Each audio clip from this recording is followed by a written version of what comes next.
Hello everyone, आ गए आज हम फिर एक नई वीडियो के साथ। आज की वीडियो के अंदर हम फिजिक्स के चैप्टर नंबर 9 की बात करेंगे और चैप्टर नंबर 9 के अंदर जो भी महत्वपूर्ण क्वेश्चन है, जो भी इम्पोर्टेंट क्वेश्चन है, हम आपके सामने कुछ सवालों को लेकर आए हैं। यदि आप सभी से ये सवाल करने आते हैं तो आप फटाफट से भी कॉपी पेन लेकर के बैठेंगे और सवाल को हमारे साथ करेंगे और कमेंट बॉक्स में उसका आंसर जल्दी से टाइप करके सेंड करेंगे। और यदि आपको वीडियो पसंद आए तो वीडियो को लाइक करना, ठीक है, दोस्तों के पास शेयर करना ज़रूर। चलिए पहले सवाल पर हम गौर करते हैं। क्या सवाल है? किसी माध्यम में प्रकाश का वेग, प्रकाश की चाल हमें दे रखी है। कोई सा माध्यम है? माध्यम नहीं बताया कौन सा है। 1.5 × 10⁸ मीटर पर सेकंड है। इस माध्यम से हवा में जाने वाली किरण के लिए क्रांतिक कोण ज्ञात कीजिए।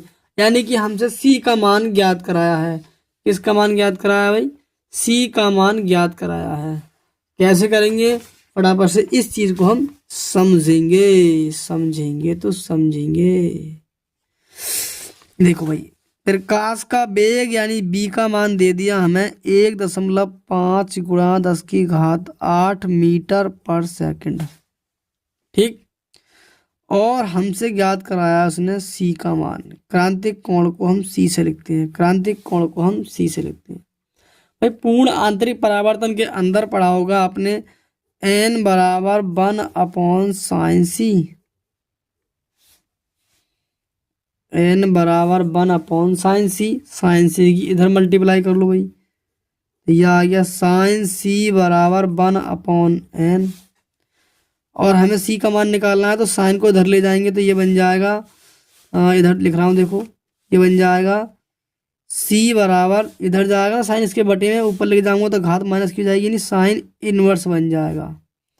Sine inverse 1/n। चूंकि n क्या है? अपवर्तनांक। तो सापेक्ष अपवर्तनांक की परिभाषा पड़ी होगी n = c/b। n = c/b। तो n की जगह पर रख दो c/b। यहाँ पर c ये प्रकाश की चाल है और ये वाली c जो है ये कैपिटल c है, ये स्मॉल c बना रहा हूँ। तो ये जो है ये क्रांतिक कोण दर्शाएगी, ये प्रकाश की चाल दर्शाती है। तो c बराबर साइन इनवर्स, यहाँ आ जाएगा 1/c/b। क्यों भाई? अब हम क्या करेंगे? b को ऊपर ले जाएंगे, इधर देखो, इधर देखो, इधर फटाफट से तो बनेगा c बराबर साइन इनवर्स b/c। मान लगा दो, सवाल हल हो जाएगा। केवल और केवल साइन इनवर्स b का मान दे रखा है 1.5 × 10⁸ और c क्या है? प्रकाश की चाल, जिसकी वैल्यू होती है 3 × 10⁸ मीटर पर सेकंड। पॉइंट हटाओगे, 0 बढ़ाओगे, 15 से काट दोगे, 15 दूनी 30, ये बन जाएगा 1/2। भाई क्या बना? साइन इनवर्स ये बनेगा 1/2 और गुणा में 10⁸, ये वाली ऊपर जाएगी तो ये हो जाएगी 10⁻⁻8। ये दोनों हट जाएंगे तो ये बचेगा साइन इनवर्स 1/2।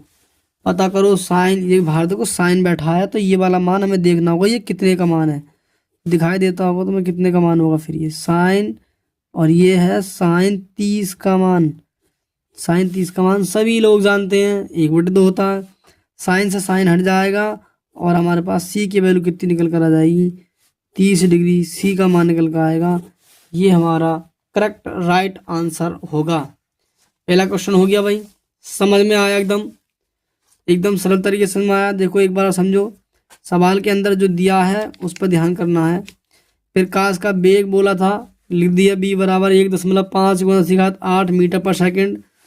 और माध्यम से हवा में जाने वाली प्रकाश किरण के लिए क्रांतिक कोण ज्ञात करना है, हमें सी का मान निकालना है। n = 1/sin c सूत्र पढ़ा है सभी ने, साइन की इधर गुणा कर ली, n इसके बटे में आ गया। अब सी चाहिए मुझे, साइन हटाना पड़ेगा यहाँ से, साइन इधर चला जाएगा तो बन जाएगा साइन इनवर्स 1/n। n बराबर होता है c/b, तो ये आ गया c/b। अब ये b तीसरे बटे में बैठी है तो ये कहाँ जाएगी? सबसे ऊपर यहाँ पर आ जाएगी, तो ये बन जाएगा b/c। Sine inverse b/c। अब बी का मान दे रखा है 1.5 गुणा 10⁸ ये लगा दी। नीचे सी है, सी क्या प्रकाश की चाल जिसका मान होता है 3 गुणा 10⁸ ये वाला पॉइंट हटा है, नीचे 0 बड़ा 30 हो गए, 15 से भाग दी 15 कम 15, 15 दूनी 30, तो ये आ गया 1/2। ये 10⁸ है, ये वाली ऊपर जाएगी तो माइनस की हो जाएगी। चाहे तो तुम यहीं पे काट सकते हो, ठीक है, काट भी सकते हैं। ये घटाओगे तो बचेगा कुछ नहीं, ये बचेगा 1/2, 1/2। अब ये देखो कितने का मान है, साइन के पद में देखना है, क्योंकि साइन बाहर बैठा है तो साइन के पद में ही देखना है केवल, ऐसा नहीं कि कॉस में देख बैठो, बाहर साइन है तो साइन में देखना है, साइन में देखना है। साइन 30 का मान होता है, ये 1/2, साइन से साइन हट जाएगा, ये बचेगा कितना हमारे पास 30, जो क्या होगा क्रांतिक कोण होगा। अगले सवाल की बात करते हैं, क्वेश्चन नंबर 2 की बात करेंगे अब, ठीक है। √3 अपवर्तनांक वाले माध्यम में अपवर्तन कोण ज्ञात करना होगा हमें, जबकि आपतन कोण 60 डिग्री है। आपतन कोण का मतलब कि आपतन कोण हमें दे रखा है 60 डिग्री और अपवर्तन कोण ए की वैल्यू हमसे ज्ञात कराई है। क्यों भाई, हमसे ए का मान ज्ञात कराया है।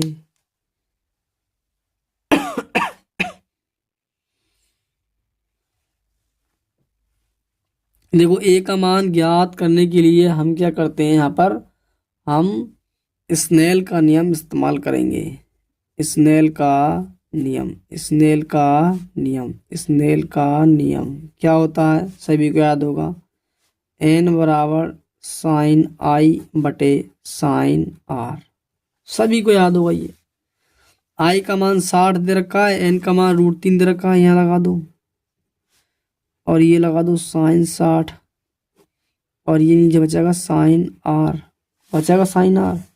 साइन आर की इधर मल्टीप्लाई कर लूंगा या फिर ऐसे हाँ इधर कर लो, ये बन जाएगा साइन आर और गुणा में आ जाएगा √3 बराबर साइन 60 है ना, साइन 60 का मान कितना होता है √3/2, √3/2, √3 इसके बटे में जाएगा तो √3 से √3 कट जाएगा एक बार, तो ये आया मेरे पास साइन आर बराबर 1/2। ये कितने का मान है ये चेक कर लो, साइन आर बराबर ये बन गया मेरे पास साइन 30 का मान, साइन से साइन हट जाएगा तो आर की वैल्यू मिल जाएगी हमें, आर का मान मिल जाएगा हमें 30 डिग्री। आर का मान कितना मिल जाएगा हमें 30 डिग्री, आर का मान कितना मिल जाएगा हमें 30 डिग्री। अब सोचो जरा ए का मान कहाँ, एक ए जब हम प्रिज्म के लिए अपवर्तनांक का सूत्र, प्रिज्म के लिए अपवर्तनांक का सूत्र ये वाला फॉर्मूला जब ज्ञात करते हैं ना, ΔM + a/2 और अपन में आता है साइन a/2, साइन a/2, ये आता है हमारा फॉर्मूला निकल करके। जानते हैं सभी, बिल्कुल जानते होंगे, एकदम जानते होंगे भाई, सभी लोग जानते होंगे। ये प्रिज्म के लिए अपवर्तनांक का सूत्र होता है। तो देखो हम क्या करते हैं, जब सूत्र सिद्ध करते हैं तो हम एक तो आई की वैल्यू ज्ञात करते हैं जो कि होती है ΔM + a/2 और एक हम आर की वैल्यू ज्ञात करते हैं जो कि निकल कर आती है हमारी a/2। ये आपतन कोण है, ये अपवर्तन कोण है। तो अब सवाल के अंदर ए का मान ज्ञात कराया तो इसका मतलब ये वाला रिलेशन हमें लेना होगा और सवाल हम आसानी से हल कर सकते हैं। हम कर इससे भी कर सकते थे पर हमारे पास यहाँ ΔM का मान नहीं है। ΔM क्या चीज़ यहाँ पे विचलन कोण है, न्यूनतम विचलन कोण है ΔM की वैल्यू नहीं है, इसलिए हम इसको इस्तेमाल करेंगे। आर बराबर a/2, ये सब मान दोनों मान लगाते हैं इस फॉर्मूले में तभी तो निकल कर आता है इसमें भाई, इसमें लगाते हैं इसमें के नियम में तभी तो ये सूत्र बन कर आता है। अब प्रिज्म के लिए अपवर्तनांक का सूत्र तो आर बराबर क्या होता है a/2, हम इसी को इस्तेमाल करने वाले हैं। आर बराबर a/2। अब आर की वैल्यू कितनी, आर की वैल्यू कितनी दे रखी है 30 बराबर a/2, 2 की तरफ मल्टीप्लाई करोगे तो a बराबर हो जाएगा 30 दूनी 60 डिग्री, 30 दूनी 60 डिग्री इसका राइट एंड करेक्ट आंसर हो जाएगा। सवाल समझ में आया भाई। n का मान √3 दिया था, i का मान दिया था 60, a का मान ज्ञात कराया था। अब क्वेश्चन पढ़ लो। √3 अपवर्तनांक वाले, देखो अपवर्तनांक n का मान √3 वाले माध्यम में अपवर्तन कोण ज्ञात करना था हमें, ए का मान ज्ञात करना था, जबकि आपतन कोण 60 डिग्री यानी आई का मान 60 डिग्री है। चलिए, तो ये सब दे रखा था। इथनॉल का नियम याद है, एन बराबर sine i upon sine r. I की वैल्यू 60, आर की वैल्यू नहीं है मेरे पास, एन का मान √3 दिया था। लगाए जाओ, आंसर पाए जाओ। ये आ गया इस तरह से। अरे आ रहा है समझ में? क्यों भाई? देखो भैया, समझ में आना चाहिए जरूर। 60 रूट साइन आर की तरह मल्टीप्लाई कर ली, ये आ गया। साइन 60 का मान √3/2 होता है, √3 से √3 कट गया, ये मतलब 1/2, 1/2 साइन 30 की वैल्यू थी, साइन साइन हट गया, तो आर का मान 30 डिग्री। अब हमें जिसकी जरूरत है वो इस्तेमाल करेंगे, ना ही हमें इसकी जरूरत थी, ना ही हमें इसकी जरूरत है, केवल जरूरत है इसकी। ए का मान निकालना है कि आर का मान हमें मिल चुका है 30, वो यहाँ लगा दो, 2 की तरह गुणा कर देंगे, 30 दूनी 60 हो जाएगा। तो ए की वैल्यू हमारे पास कितनी हो गई? 60 डिग्री, यानी आपतन कोण हमारे पास 60 डिग्री निकल कर आ गया। नहीं समझ में आया हो तो एक बार वीडियो को दोबारा फिर से देखें। समझ में ना आने का तो मतलब ही नहीं है, तीसरी बार फिर आ जाएगा। अगला क्वेश्चन है, 2 अपवर्तनांक तथा 10 प्रिज्म कोण वाले एक पतले प्रिज्म के से कितना न्यूनतम विचलन कोण होगा, यानी डेल एम की वैल्यू हमसे ज्ञात कराई। देखो एन का मान दे रखा है 2, प्रिज्म कोण ए का मान दे रखा है 10। ध्यान से सुनना, एन का मान 2 और प्रिज्म कोण बोल रहा है ना ए का मान 10 और न्यूनतम विचलन कोण डेल एम की वैल्यू ज्ञात कराई है। देखो भाई, किस किस के मान दे रखे हैं? एन बराबर 2, ये क्वेश्चन हमारा तीसरा है।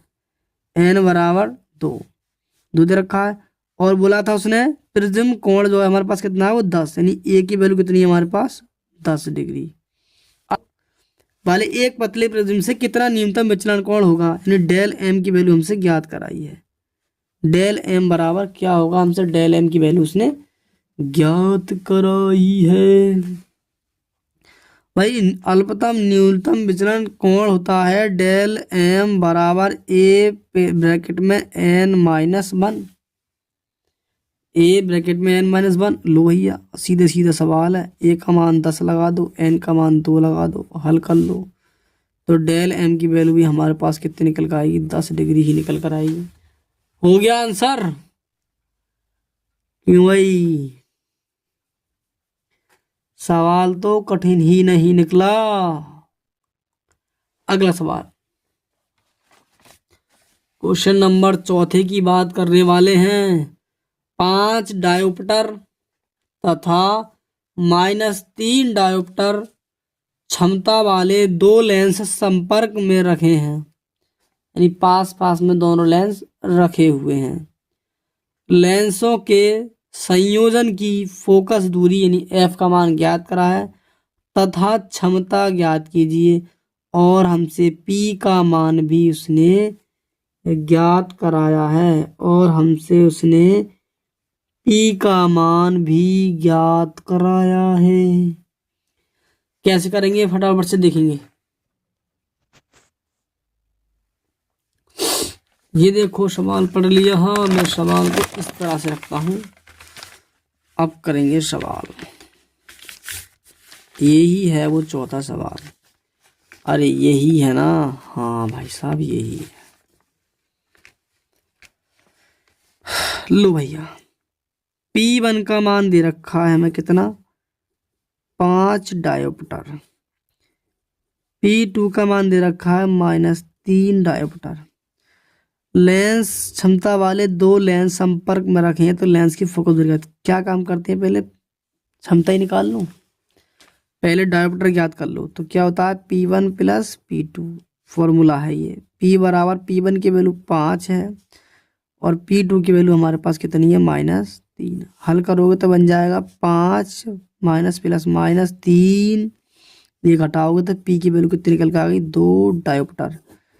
एक सवाल का आंसर तो ये हो गया। जो सवाल ने बोला था ना लेंस की क्षमता याद करें, तो ये तो निकल कर आ गई एक। अब पूछा है उसने फोकस दूरी, तो हमने फोकस दूरी का फॉर्मूला पढ़ा होगा, P बराबर 1/f। P बराबर 1/f। अब हमसे f का मान निकालना है, तो f की तरह मल्टीप्लाई करेंगे और 1/p बन जाएगा। P का मान कितना आया था? 2, तो हमने 2 लगा दिया। ये जो आएगा मेरे पास कितना आएगा? ये, क्योंकि देखो ये मीटर में है, मीटर में है ये अभी। तो एफ बराबर आ गया 1/2, यानी हल करूँगा तो ये बन जाएगा 0.5 मीटर। 2 से भाग लगाओ तो 0.5 मीटर। यदि आप आंसर यहाँ छोड़ दो भी ठीक है, ये छोड़ेंगे तब भी ठीक है। और यदि सेंटीमीटर बनाना चाहोगे तो क्या करेंगे भाई, हम 100 से मल्टीप्लाई, 0.5 गुणा 100, और ये आ जाएगा सेंटीमीटर में। ये वाला पॉइंट हटाओ, नीचे 0 बढ़ाओ, तो 0 से 0 काट दो, एफ की वैल्यू आ जाएगी हमारे पास 5×50 सेंटीमीटर। सेंटीमीटर में आ गया भाई, निकल के कन्वर्ट हो गया। आ गया सवाल, समझ में आ गया भाई सवाल। 2 डायोप्टर दे रखे थे और फोकस दूरी और क्षमता ज्ञात कराइए, दोनों को जोड़ के मैंने ये निकाला हल करके। 2D आ गया आंसर, एक क्षमता, फिर उसने ज्ञात करी फोकस दूरी, पी का मान 2 आया था, 2 लगा दिया। फॉर्मूला ये होता है, ये पी बराबर है 1/f मीटर। यहाँ ब्रैकेट में देखो सब सूत्र करे होंगे ना अपना हल, यहाँ पे लिखा होगा मीटर में, समझे। चलिए भाई अगला नेक्स्ट क्वेश्चन, क्वेश्चन नंबर 5 आपके सम्मुख इस प्रकार रखा है। एक उत्तल लेंस पर प्रकाश की किरणें चित्रानुसार पड़ रही हैं। ये उत्तल लेंस है, इस पर प्रकाश की किरणें पड़ रही हैं। यदि लेंस की फोकस दूरी 20 सेंटीमीटर यानी एफ का मान 20 सेंटीमीटर दिया है, तो प्रतिबिंब की स्थिति यानी बी के वैल्यू से ज्ञात कराई है, किरण मार्ग भी दिखाइए। और लास्ट में हमें क्या करना है, इस चित्र का में किरण मार्ग दिखाना है, इनकी इमेज कहाँ बनेगी, यानी बी की वैल्यू ज्ञात करने के बाद। यहाँ पर एक चीज समझो जरा, उत्तल लेंस पर प्रकाश की किरणें चित्रानुसार पड़ रही हैं। यदि लेंस की फोकस दूरी 20 सेंटीमीटर है तो प्रतिबिंब की स्थिति और किरण का मार्ग भी दिखाइए। ये हमसे सवाल के अंदर क्या कराया, उसने ज्ञात कराया है। तो चलिए भाई, जो जो मान दे रखे हैं हम पहले क्या करते हैं, हम उन सभी मानों को लिख लेते हैं। उन सभी मानों को हम क्या करते हैं, लिख लेते हैं। क्वेश्चन नंबर, अभी जाना मत, अभी कई सवाल है, ठीक है। देखो जाना मत, जाना मत, जाना मत, जाना मत, जाना मत, जाना मत, जाना मत। आप जो जो मान रखे हैं पहले देखो, क्वेश्चन नंबर 5 है ये। 20 सेंटीमीटर फोकस दूरी है, तो एफ की वैल्यू कितनी दे रखी है हमारे पास, 20 सेंटीमीटर। 20 सेंटीमीटर उत्तल लेंस, इसलिए सब मान प्लस के लिए जाएंगे, केवल यू का मान माइनस का लिया था हर एक के लिए। हर एक के लिए हम यू की वैल्यू माइनस की लेते हैं, पर इस केस में हम प्रतिबिंब की स्थिति याद कीजिए। यू की वैल्यू हम देखो इसमें दे रखी पहले, सॉरी, यू की वैल्यू अगर हम बाईं ओर नापते हैं तो माइनस की रखते हैं, दाईं ओर नापते हैं तो हम प्लस की रखते हैं। ये चिन्ह परिपाटी नियम के अनुसार हम करते हैं। यू का मान इस चित्रफल में दे रखा है, देखो ये नीचे दे रखा है यू बराबर 10, यानी यू की वैल्यू में दे रखी है 10 सेंटीमीटर। तो ये दूरी दाएं हाथ की ओर नापी जा रही है, इसलिए ये पॉजिटिव है। और बी की वैल्यू हमें खुद पता चल गई, भाई बी बचा ज्ञात करने के लिए, कोई बी ही बताएगा प्रतिबिंब की स्थिति, तो कैसा आएगा बी का मान निकल के। लो भाई करो हल। तो हमने क्या है कि लेंस का सूत्र पढ़ा होगा, पढ़ा तुम सभी ने लेंस का फॉर्मूला, नहीं पढ़ा है तो पढ़ लो जाकर, पढ़ा है तो अच्छी बात है, नहीं पढ़ा हो तो पढ़ लो मेरे हिसाब से। तो दिन मत खराब करो, 18 फरवरी आ चुकी है। 1/f बराबर 1/b माइनस 1/u, ये होता है सूत्र। b की वैल्यू याद करनी है तो u को धर लिया हो, 1/f प्लस 1/u बराबर 1/b। f की वैल्यू लगाओ, हमारे पास 20 सेंटीमीटर है, u की वैल्यू 10 सेंटीमीटर है, और b कर लो भैया हल, हल कर लो हल है।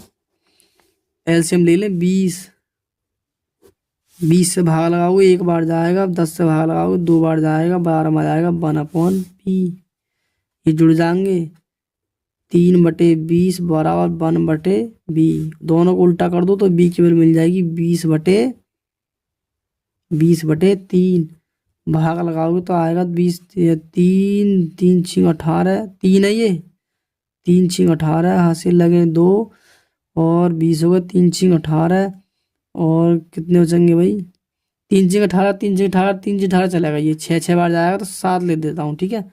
6.67, जब कोई वैल्यू लगातार चलती रहती है तो हम एक बढ़ा कर ले देते हैं।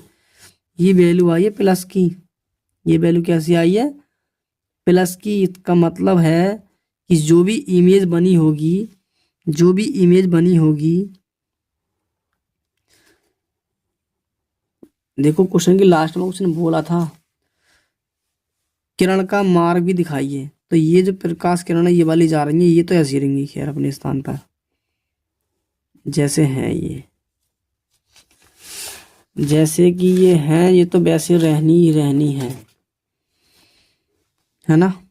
तो आगे ये कहाँ जा रही थी, इस तरह से, और ये दूरी कितनी निकल कर आई है, वस्तु रखी हुई है 10 सेंटीमीटर दूरी पर और प्रतिबिंब आया 6.67 पे, यानी कि फोकस बिंदु पे होगा तकरीबन ये यहाँ पर होगा, जो यहाँ से लेकर के यहाँ तक की दूरी होगी 6.67, तभी तो यू की वैल्यू आगे तक 10 सेंटीमीटर दे रखी होगी, समझ गए। ये खिंच गया हमारे पास किरण आरेख, यहाँ पर वस्तु है, यहाँ प्रतिबिंब बनना है, इसलिए मैं आई नाम दे देता हूँ, यहाँ प्रतिबिंब बनना है इस पॉइंट पर। यही किरण आरेख हमने खींचना था आगे। तो ऊपर वाला आपका आंसर ये भी हो गया, बी का मान 6.67, और ये हो गया उसका मार्ग वाली कहानी का काम खत्म। मार्ग वाली कहानी का काम खत्म हो गया। क्वेश्चन समझ में आ गया भाई? अरे आ गया समझ में तो फटाफट से वीडियो को लाइक करो। तुम लोग वीडियो को लाइक नहीं करते हो, हैं? वीडियो देखते हो बस, लाइक नहीं कर रहे हो एक भी। भाई लाइक कर दे करो वीडियो को, पता चलेगा हमें हाँ तुम जिंदे हो, समझे। लाइक करना बहुत जरूरी है, अगर लाइक नहीं करोगे तो मैं क्या समझूंगा, हैं? इसलिए लाइक करते रहो, मैं समझूंगा तुम जिंदे हो। अगला सवाल है आपके सम्मुख, कुछ इस प्रकार से है, इसमें डायग्राम भी दे रखा है, तो डायग्राम के सवालों से मुझे बड़ा दिक्कत आती है, ठीक है, आपको भी आती होगी। 10 सेंटीमीटर बक्षत रज्जा के बक्षत रज्जा दे रखी, इसका मतलब आर का मान दे रखा है हमें 10 सेंटीमीटर, 10 सेंटीमीटर आर का मान दे रखा है। एन जी यानी कांच का अपर्तनांक दे रखा है हमें 3/2 के दो द्वि अवतल लेंस संपर्क में रखिए, ये रखिए लेंस, ये द्वि अवतल, एक ये हैगा एक हैगा, दोनों लेंसों के बीच में जल यानी जल का अपवर्तनांक एन डब्ल्यू की वैल्यू दे रखी 4/3, ये भर रहा है जल, इसका अपवर्तनांक दे दिया इसने। संयुक्त लेंस की क्षमता यानी पी की वैल्यू हमसे ज्ञात कराई है, और प्रकृति ज्ञात कीजिए, और हमसे क्या बोला है, प्रकृति भी ज्ञात करनी है, प्रकृति भी ज्ञात करनी है। इसके बाद एक क्वेश्चन और है, ठीक है, जाना मत भागना मत, भागना मत, समझ गए, भागना मत। क्वेश्चन को समझा के समझाऊंगा मैं, अभी मैं इन्हें भाजूंगा अभी। क्वेश्चन लिखा है तो कराएंगे भी भाई। लेंस मेकर का सूत्र पढ़ा होगा सभी ने, लेंस मेकर सूत्र नहीं पढ़ा तो लो अब पढ़ लो, हैं? कोई बात ना, मैं होऊंगा R1 - 1/R2। अब पढ़ लेते हैं, घबराने वाली बात नहीं है, ठीक है, पढ़ लेते हैं, पढ़ जहाँ पढ़ना मिल जाए पढ़ लो, भागो मत बस, है ना। अब क्या करेंगे हम, सबसे पहले कांच दे रखा था उसमें, तो कांच का निकाल लो, कांच के द्वि अवतल लेंस के लिए, द्वि अवतल लेंस के लिए कुछ नहीं करना है, केवल जी लग जाएगी, तो वो बता रही है कहाँ, FG, यहाँ बन जाएगा NG। मेन मुद्दा है केवल त्रिज्याओं को समझने का, चित्र दिखा रहा हूँ, चित्र दिखा रहा हूँ, चित्र ध्यान से समझना, ध्यान से, खूब ध्यान से समझना चित्र, तभी समझ में आएगा। देखो पहले कौन सा लेंस है इसके अंदर, इस चित्र के अंदर पहले कौन सा लेंस है? अवतल। कौन सा है? अवतल। जब अवतल होगा तो अवतल के लिए क्या करते हैं हम? सभी वैल्यू कैसी लेते हैं? माइनस की, यानी रेडियस कैसी ली जाएगी? माइनस की। उसके बाद क्या आएगा? ये उत्तल। तो उत्तल के लिए R2 की तरह जगह ली जाएगी प्लस का R। बस ये समझना था इस सवाल के अंदर, और कुछ नहीं है खास ज़्यादा। पहले अवतल आ रहा है, उसके बाद उत्तल आ रहा है, इसलिए पहले की R, दूसरे का प्लस का R। भाई उत्तल के लिए, पहले अवतल के लिए। अगली बार जब करूँगा तो ये आएगा, फिर उसके बाद ये आएगा उत्तल और अवतल। तो इसके लिए R1 की वैल्यू पॉजिटिव रहेगी और R2 की वैल्यू नेगेटिव रहनी है, यानी अवतल में तो आना ही है। तो क्या हो जाएगा? 1/R1 के स्थान पर क्या लगाएंगे हम? माइनस का R, और माइनस R2 के स्थान पर क्या लगेगा भाई? R। समझ गए? समझ गए शेर? समझ गए भाई, कह रहे हैं समझ गए। अच्छी बात है। ये आ गया FG बराबर NG-1। ये वाली बात ना समझो तो दोबारा फिर समझ लेना अपने आप से, कोशिश करके वीडियो को पीछे करके देखो, समझ में आ जाएगा। अभी ये देखो माइनस का 1/2 है, ये माइनस का 1/2 है, तो आएगा माइनस के 2/R। अरे एक और एक दो ही हो गए ना। तो माइनस के 2/R। FG का मान निकालना है, तो क्या करते हैं हम? एक बार और लिखता हूँ, F1/FG। NG की वैल्यू दे रखी है मैं सवाल के अंदर, NG का मान दे रखा है। NG का मान देखो ये दे रखा है 3/2। यहाँ पे लगाऊंगा 3/2 माइनस 1 और गुणा में माइनस के 2/R। माइनस के गुणा में 2/R, और R का मान भी दे रखा है। मैं चाहता तो लगा देता हूँ, देखो ये है R का मान भी 10 दिया है। यहाँ पुट कर दूँ, ये R हटा के यहाँ पुट कर दो 10। हल करने में फायदा हो जाएगा। 2 एकम 2 और 2 पंजे 10। 2 एकम 2 और 2 पंजे 10। ये आएगा 1/FG बराबर, यहाँ एल्सियम ले लो, 3 माइनस 2/2 और गुणा में चल रहा माइनस के 1/5। 2 एकम 2, 2 पंजे 10, ठीक है, 1/5। ये हल कर लो तो बन जाएगा 1/2 गुणा माइनस 1/5। 3 में से 1 गया, 2 गए तो 1 बचेगा, 1/2 और ये माइनस के 1/5। ये आई हमारे पास 1/FG की वैल्यू, 1/FG का मान। अब 1/FG बराबर दोनों की आपस में मल्टीप्लाई करोगे तो आएगा माइनस के 1/10 और FG की वैल्यू हो जाएगी हमारे पास माइनस के 10। ये आ गया मेरे पास फोकस दूरी निकल कर आई किसकी? ग्लास की, कांच की फोकस दूरी निकल कर आ गई। ये 10 सेंटीमीटर, माइनस के 10 सेंटीमीटर। अभी आगे और होगा, भागना मत थोड़ा सवाल, ठीक है? क्यों है बड़ा? क्योंकि अभी तो FG लगाया है, अब W को भी तो याद करना है। मैं भाई अभी W का भी तो याद करना है, ऐसे थोड़ी ना भागना है, आधा थोड़ी ना करके समझना, आधा थोड़ी ना समझ के भागोगे। अब जल के साथ क्या निकालूंगा मैं? द्वि उत्तल लेंस के लिए। अब देखो चित्र में क्या हो रहा है कि द्वि उत्तल लेंस बनना है, ये और ये आएगा, ये और ये आएगा और कुछ नहीं आएगा बस। तो मैं पहले फॉर्मूला लिखता हूँ, 1/FW बराबर N की जगह NW-1 और ब्रैकेट में 1/, यहाँ समझो बस। अब यहाँ समझो, पहले के लिए R आएगा, उत्तल के लिए बोलो जल्दी से। उत्तल के लिए आएगा तो R1 का मान तो प्लस का रहेगा, और जब बाद में अवतल आएगा दूसरा तो उसके लिए R2 की वैल्यू कैसी रहेगी? माइनस के R रहेगी। दूसरे लेंस के लिए माइनस के R रहेगी। तो ये बन जाएगा पहले के लिए R माइनस 1/-R। हल करो जल्दी से। FW बराबर NW का मान देखो दे रखा है, NW का मान दे रखा है 4/3। NW का मान 4/3, यहाँ लगा दो 4/3 माइनस 1 और ये 1/R minus minus plus 1/R, ठीक। अब यहाँ ऐसे हम लो जल्दी से, 1/FW 4 3 कम 3/3 है ना, और गुणा में ये जुड़ जाएंगे 2/R। अब मान लगा दो जल्दी से, 1/FW बराबर यहाँ बचेगा 1/3 और ये बचेंगे 2/r का मान 10, 2 पंजे 10। तो ये आएगा 1/FW बराबर 1/3 पंजे 15। दोनों को उल्टा करोगे तो FW की वैल्यू निकल कर आ जाएगी 15 सेंटीमीटर। यानी जल का मान, जल की फोकस दूरी कितनी दे रखी है यहाँ पे, 15 सेंटीमीटर, 15 सेंटीमीटर।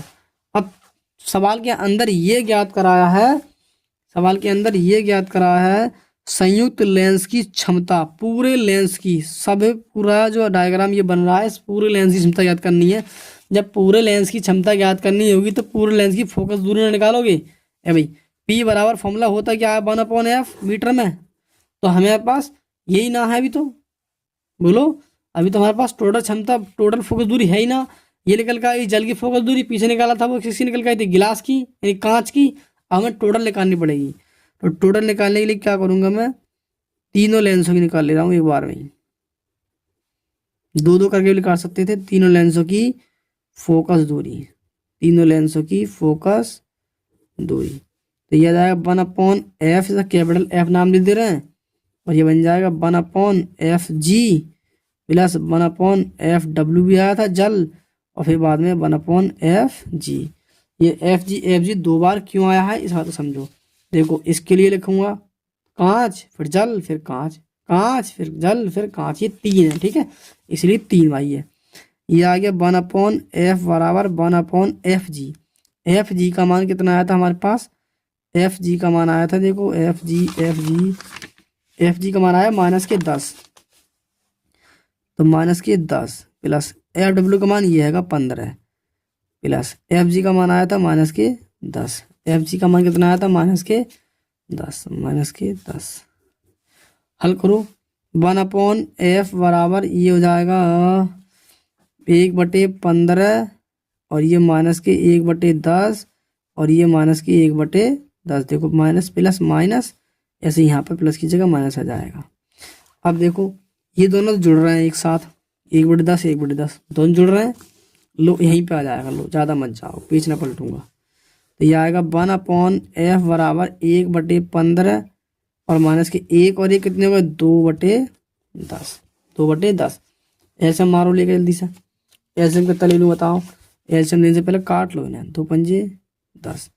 तो ये आएगा 1/15 माइनस 1/5। अब एल्सियम ले लो, 15 एल्सियम हो जाएगा, 15 एल्सियम हो जाएगा, और 15 से भाग लगाओ एक बार, 5 से भाग लगाओ 3 बार, तो आएगा 1/F बराबर आएगा -2/15, -2/15। दोनों को उल्टा कर दो तो F बराबर आ जाएगा -15/2, 2 से भाग लगा दो इन्हें, तो F की वैल्यू निकल कर आएगी हमारे पास 7, 2 सत्ते 14 और 2 पंजे 10, यानी 7.5 सेंटीमीटर क्या निकल कर आ गई है, फोकस दूरी निकल कर आ गई, कुल फोकस दूरी निकल कर आ गई तीनों की। अब क्षमता ज्ञात कराई थी उसने, भाई क्षमता ज्ञात कर ले रहे हैं। अब क्या कर लेते हैं भाई हम, लेंस की क्षमता, लेंस की क्षमता का सूत्र होता है P बराबर 1/F, P बराबर 1/F, और ये जो है होता है मीटर में। अब मैं क्या करूँगा 1/F की जगह पर लगाएंगे हम -7.5 जो की वैल्यू हमें निकल कर आई थी, जो कि हमारी वैल्यू क्या निकल कर आई थी, ये जो वैल्यू आई थी हमारी ये वाली 7.5, ये सेंटीमीटर में लाया था मैं निकाल के। अब क्या करूँगा मैं इसे मीटर में कन्वर्ट करने के लिए, मीटर में कन्वर्ट करने के लिए इस मान को क्या करेंगे हम 100 से भाग, 100 से भाग, तो ये बन जाएगा मीटर में। अब ये 100 का चला जाएगा ऊपर, तो ये आएगा 100/7.5 माइनस का मीटर, ये पॉइंट हटाओ ये 0 बढ़ाओ, 25 तियाँ 75, 25 चौके 100, यह आ गया 40/3, यानी P बराबर आ जाएगा -40/3। 3 से भाग लगा दो इन्हें, 3 ही कम 3 बचेगा 1, 3 तिया 9, फिर एक पॉइंट लगा लो 0, 3 तिया 9, ये आ गया डायोप्टर। यानी लेंस की क्षमता हमारी कितनी आ गई, P बराबर -13.3 डायोप्टर। ठीक है, आया सवाल समझ में, एकदम बहुत ही बेहतरीन तरीके से समझा है भाई। अगर एक नहीं समझ में आया हो तो वीडियो को एक बार शुरू से और देखो, इसी सवाल को पीछे कर देखो, समझ में नहीं आया तो बेकार जाओ, समझ में आ जाएगा खुद भी खुद। ये हमारा क्वेश्चन बता रहा है कि कौन सा लेंस होगा, तो हम यहाँ पे लिख सकते हैं ये अवतल होगा। प्लस का आता तो उत्तल और माइनस का आया तो अवतल। अब देखेंगे हम अगला क्वेश्चन। देखिए भाई, अपना अगला क्वेश्चन है क्वेश्चन नंबर 7। क्या क्वेश्चन नंबर 7 है, एक प्रकाश किरण प्रिज्म n बराबर दे रखा है हमें √3 से गुजरने वाले न्यूनतम विचलित होती है गुजरने पर। यदि इस किरण के लिए आपतन कोण आई होगा, आपतन कोण आई, आपतन कोण अपवर्तन कोण का दोगुना हो, अपवर्तन कोण का दोगुना हो यानी रिफ्लेक्शन होने के बाद, तो प्रिज्म का कोण यानी ए का मान ज्ञात करना पड़ेगा हमें। और तथा अपवर्तन कोण और आर की वैल्यू क्या होगी, ये दो मान हमको क्या करने हैं क्वेश्चन के अंदर हल करने हैं। क्वेश्चन के अंदर ये दो मान मुझे क्या करने हैं, हल करने होंगे। कैसे करेंगे, सभी ने क्या है कि स्नेल का नियम पढ़ा होगा, सभी ने स्नेल का नियम पढ़ा होगा। n बराबर साइन आई बटे साइन आर, साइन आई बटे साइन आर, साइन आई बटे साइन आर। n का मान दे रखा है √3। साइन आई की जगह पे तो आई रहने दो, और नहीं आई की जगह का आई का मान दे रखा 2r, यहाँ पे लगा दो 2r फॉर्मूला, और ये आ जाएगा मेरे पास साइन आर, साइन आर। ये √3 बराबर यहाँ साइन 2a बन गया, ये बन गया 2r यानी sign 2a, sign 2a, sign 2a का फॉर्मूला होता है 2 sine a into cos a, 2 sine a into cos. यहाँ पे r है तो हम r इस्तेमाल करेंगे, तो ये आएगा 2 sine r into cos r, और बटे में लिखा है साइन r, साइन r से ही साइन r कट जाएगा, तो ये बचेगा मेरे पास √3 बराबर 2 कॉस r, तो उसके बटे में ले आओ √3 बटे 2 बराबर आएगा कॉस r। ये देखो इधर कॉस है, कॉस, ये देखो ये वाला मान जो है ये कॉस के पदों में कितने का मान है, तो ये होगा हमारे पास कॉस 30 का मान, और ये बन जाएगा कॉस r। कॉस से कॉस हट जाएगा तो r की वैल्यू मिल जाएगी मुझे 30 डिग्री। r का मान कितना मिल गया 30 डिग्री, जब से एक का मान हम ज्ञात कर चुके हैं, भैया r का मान 30। सवाल के अंदर क्या ज्ञात कराया उसने हमसे, प्रिज्म का कोण, प्रिज्म का कोण यानी ए की वैल्यू ज्ञात कराइए अब हमसे। अब ए का मान ज्ञात करना होगा हम सबको, तो कैसे कैसे करेंगे हम ए के मान को, बोलो भाई। आर का मान 30 डिग्री हो गया, अब मुझे ए का मान चाहिए, केवल और केवल ए का मान चाहिए होगा। कैसे करेंगे जरा बताओ, चलिए भाई देखते हैं कैसे करेंगे। नहीं बता रहे ना, देखो मैंने तुम्हें अभी एक बात समझाई थी, कहाँ चला गया पेज, जरा आपको समझाना। हाँ ये समझो, ये समझाया था मैंने कि प्रिज्म के अपवर्तनांक के लिए हम फॉर्मूला ज्ञात करते हैं तो ये निकल कर आता है, ठीक है। उससे पहले आई और आर की वैल्यू ये वाली होती है, हमें ए का मान ज्ञात करना होगा, तो आर बराबर ए बटे 2 फॉर्मूले से कर दूंगा आराम से। उसमें बाकी में ये ले इस मान न पकड़ेगा, उसके अंदर डेल आएगा, डेल की वैल्यू मेरे पास नहीं है, ठीक है, इसलिए हम इसी मान से करेंगे इसे। तो ये आएगा मेरे पास आर बराबर ए बटे 2, ए का मान ज्ञात करना है, 2 गुणा कर दो 2 इंटू आर बराबर ए बराबर 2 इंटू आर की वैल्यू कितनी आई मेरे पास, ये देखो 30 डिग्री है, आर की वैल्यू 30 है, यहाँ 30 लगा दो 30, तो ए की मान हो जाएगा हमारे पास 30 दूनी 60 डिग्री, यानी अपवर्त प्रिज्म का जो कोण बन गया वो 60 डिग्री हो गया, और अपवर्तन कोण जो आ गया वो हमारे पास ये 30 डिग्री हो गया। यहाँ से दोबारा समझो, ये मैंने स्नेल का नियम लगाया था, इसमें आई की जगह पे मैं लगाया 2r, ये साइन 2 का सूत्र बन गया था, साइन 2 का सूत्र मैंने ये लिखा है 2 sin a into cos A, ये यहाँ पुट करा, यहाँ पे a है इसलिए a आया है हर जगह पर, यहाँ r है तो यहाँ r आएगा, साइन r से साइन r कट जाएगा, n का मान √3 लगा दिया मैंने ये। अब ये बचेगा 2 cos r बराबर √3, ये बच गया, 2 इसके बटे में आ गया। अब इधर cos r है, r का मान ज्ञात करना है तो ये देखना है ये कितने का मान है, यहाँ cos है तो cos के पदों में देखना है, साइन में देखोगे साइन 60 का मान है और cos में cos 30 का मान है, cos से कैंसिल हो जाएगा तो r बराबर कितना आ जाएगा 30, r बराबर कितना आ गया 30, यानी कि अपवर्तन कोण निकल के आ गया हमारे पास 30। रह गया प्रिज्म कोण, प्रिज्म कोण की रिलेशन होता है फंक्शन, ये संबंध है r बराबर a बटे 2, 2 की तरफ मल्टीप्लाई कर ली 2r बराबर a और r का मान लगाया 30 और 2 3 6 यानी 60 डिग्री कोण प्रिज्म कोण का बना होगा। आपके इस प्रकार ये 7 सवाल हमने रखे थे जो कंप्लीट हुए। अगर पसंद आई हो वीडियो, सवाल समझ में आए हो तो कृपया करके चैनल को, नए हो तो सब्सक्राइब करो और पुराने हो तो वीडियो को शेयर करो और कमेंट करके ज़रूर बताओ वीडियो के बारे में। चलिए मिलते हैं अगली नेक्स्ट वीडियो में, आज के लिए इतना ही काफ़ी। धन्यवाद इस वीडियो को देखने के लिए।